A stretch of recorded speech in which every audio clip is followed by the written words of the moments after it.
There's growing concern in the industry right now because smartphone prices are on the rise, and if you've noticed the latest releases from several Chinese brands like Vivo, OPPO, Realme, and Xiaomi, they've all quietly gotten more expensive.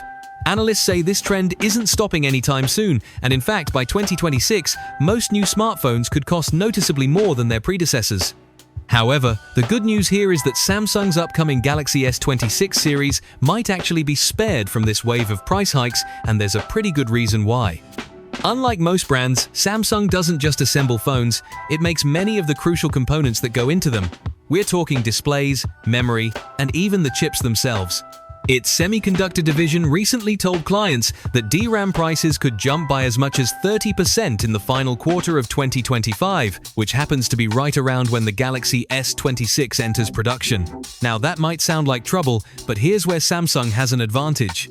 Since it produces a lot of its own memory and chips, including the upcoming Exynos 2600, which is expected to power most Galaxy S26 models, it's in a much better position to absorb those costs.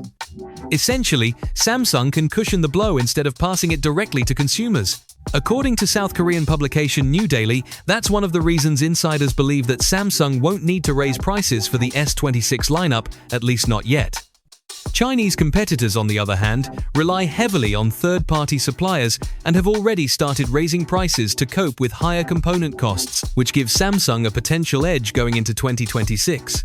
If it manages to keep prices stable while others go up, the Galaxy S26 series becomes an even more attractive option for buyers. But there's still a bit of uncertainty though. Another outlet, Hangkyung, recently reported that Samsung is considering increasing prices due to rising production costs. However, New Daily points out that one of the biggest reasons the current Galaxy S25 series sold so well was because Samsung offered more value at the same price. So it's very likely that Samsung will try to repeat that formula for one more generation, and remember, the Galaxy S26 series won't be using Snapdragon across the board like the S25 did. This time, most markets will get Samsung's in-house Exynos 2600, with only North America, China, and Japan sticking with Qualcomm. That's partly about improved performance, but it's also a cost-saving move. Still, with memory prices climbing and overall production costs on the rise, there's no guarantee that Samsung can hold the line forever. The Galaxy S26 might be the last flagship to ride out this storm before things start getting more expensive across the board. To make things more interesting, the Galaxy S26 launch has reportedly been pushed to March, following Samsung's last-minute decision not to discontinue the Plus model.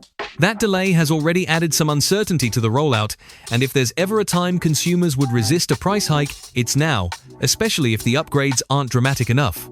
With that said, do consider subscribing to the channel for daily Samsung news and updates, and don't forget to turn on post notifications, and I'll see you guys tomorrow.